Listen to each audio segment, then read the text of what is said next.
All those diets, I was on a strict diet, a gray sheet diet for a year. I was miserable the whole time. So, it's just crazy. I was what they call a dry food addict. You ever hear dry drunk? Meaning that you resist and you stay away from it.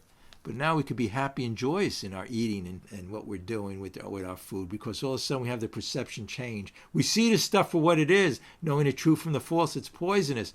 It's funny. I go to those places, like I say, so-called healthy food, and I have one bite of the salad bar. In my stomach, in my mouth, I taste it's like motor oil. And then I taste that synthetic sugar. If I want sugar, I go to fiber. You ever hear fiber? All the fruits and vegetables, they have carbohydrates in them. And I always say, people are going to say, what type of diet are you on?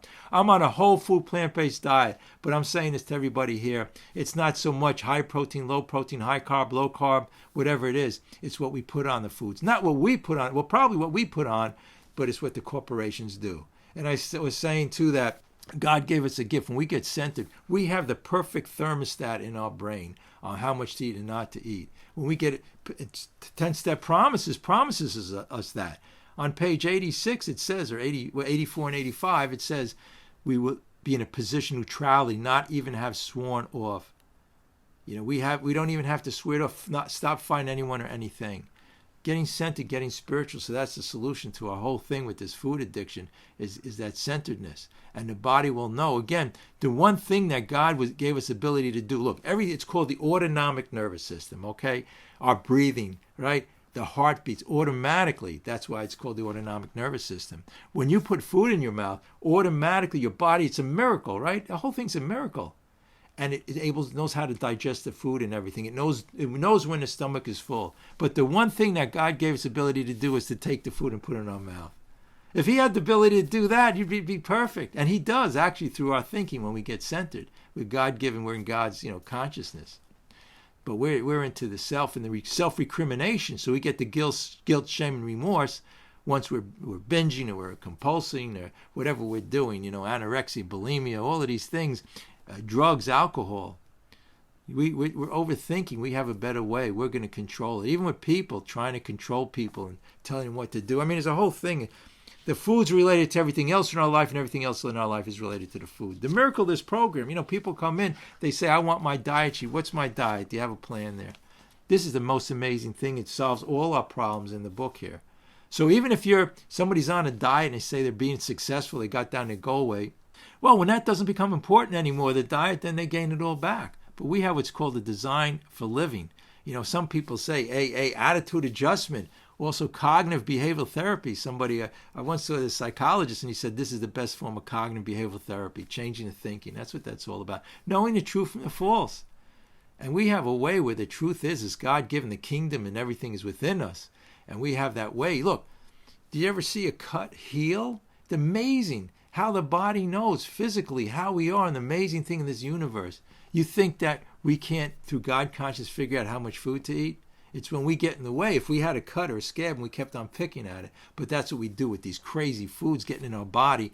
Keep on injuring the body with this craziness and these chemicals and this poison. And I have another list here with all the poisonous foods and what's in it.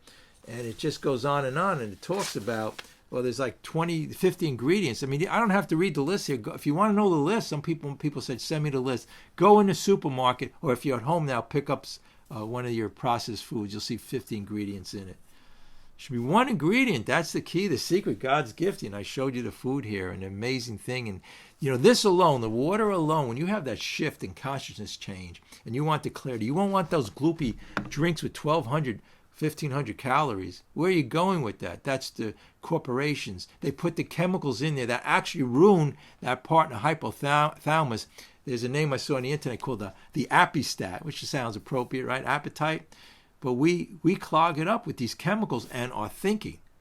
Do you ever see some people have normalcy towards food? It's amazing. They're able to keep within 1 pound their whole life and they don't lose a gain. But we try to take control. We figured out the solution to our problem was going to be the food. That's the first mistake we made. We made a God, a higher power, a higher consciousness. Look, all this stuff I'm saying really does work. It works, it works, it works, it works. You do these 12 steps and apply it to I never understood how it related to the addiction to the food or other addictions, or I never understood with people, resentment, anger, fear.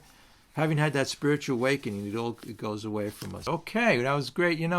It's really amazing. When you hear this stuff and you bring in your heart, it really, really works. We're in the solution like you're here, not the problem. The problem we know about. And when I talk about the problem, I'm making it real. I have this problem with somebody in my life. But there's really, the answer to my problems, I have no problems, right? If I have a problem today, I'm the problem. I love those quotes. But anyway, how about worrying works? Because 95% of things I worry about never happen. I'm either planning the past or regretting the future. All of these things I heard in these meetings. I'm going to just tell a quick story here. The guy, I was looking on the internet, and they were having a debate. And one guy was an atheist or agnostic, and the other guy was a religious person. So they're debating, is there a God? Isn't there a higher conscious? Whatever it is. And, so anyway, at the end, people came up and they could say what they wanted to say. So some guy comes up to the podium. He says, look, he says, a little while back, I took a higher power, like we just heard the share, everybody shared here. It was amazing about this higher consciousness into my life in the reading we did in the beginning. And my life turned around. Everything is great. All my problems went away. I live in the same situation, but I don't have any problems now. Everything just, for some reason, went away, and I'm happy and joyous, and I took his higher deity or consciousness into my life, and it got out of the self. So the guy who was the religious guy said to the atheist, he says, you see, the debate is over. You see this guy here? He's proof of what can happen. And it's amazing. You'll hear people and you'll see when we work the steps in this program with our food, our addictions, it's amazing how life changes, everything changes around us. Yeah. Hey, most people, when I try to share the message and I say, talk about spirituality, they're gone. The whole program, the whole thing we're doing here is letting go, because we have all of this. The answer is within us. The answer to our issues with any kind of compulsion could be anorexia, bulimia, overeating. It could be alcoholism. It could be drug addiction, getting people to like us. It could be depression, anxiety. It's the answer to all our problems because, hey, it comes down to this. What are you thinking about when you're into your addiction? You're thinking of the self. The ego wants to be fed. It says, I have a great idea. I'll have all these worldly delights to make me happy and only give us momentary pleasure, but not seeing the truth. The truth is that the happiness doesn't come from there. And we all know the more we get, the more we want. And people could be billionaires and they're unhappy. And people could be poor people and they could be unhappy. I'm a compulsive overeater. I'm an alcoholic. And my problem is Bob. I used to start all meetings like that, and people didn't understand what I was talking about, right? Do you understand that? My problem is Bob. We're just talking about it. Right? Again, before the meeting, as usual, we had a great conversation, and it was talking about our thinking. And, hey, when I think, it's dangerous, right? When we're into the ego, the self, it's a dangerous place. But anyway, the topic I have here is spiritual comfort. Spiritual comfort passes all understanding. You hear those quotes from the Bible, passes all understanding? But also, we could say spiritual surpasses all worldly delights and bodily pleasures. All worldly delights and bodily pleasures. And why do I say that? Because we have a solution here. Our solution before was our addiction to drugs, alcohol, food, sugar, whatever it was. But now we have a solution. Our solution is find that comfort. It says in the book here that we're looking for that ease and comfort. And we're looking for that ease and comfort. Now we could find it through a spiritual solution, which is the truth. The truth will set you free. So in our addictions, we're looking for that comfort. Hey, why do we do everything in life? We do everything to be happy, right? Mostly that's our initiative, is to be happy. So we have the spiritual comfort and delight, which is really the truth. If you want the real joy and happiness, which is lasting forever, then do it through the spiritual comfort. And I use the example of the man who climbs Mount Everest, spent years of all of his money and his treasure, and he maimed his body trying to climb the mountain. And when he finally got to the top, he had momentary pleasure. But when you think about your life, all of these things we strive for are just momentary pleasure. Drugs, alcohol, and food being among them. And the only problem is, on the other side, it causes much devastation. Because the man who climbed Mount Everest, he gets home and finds out some other guy climbed it 7 times, or there's 7 other mountain peaks in the world that people do climb.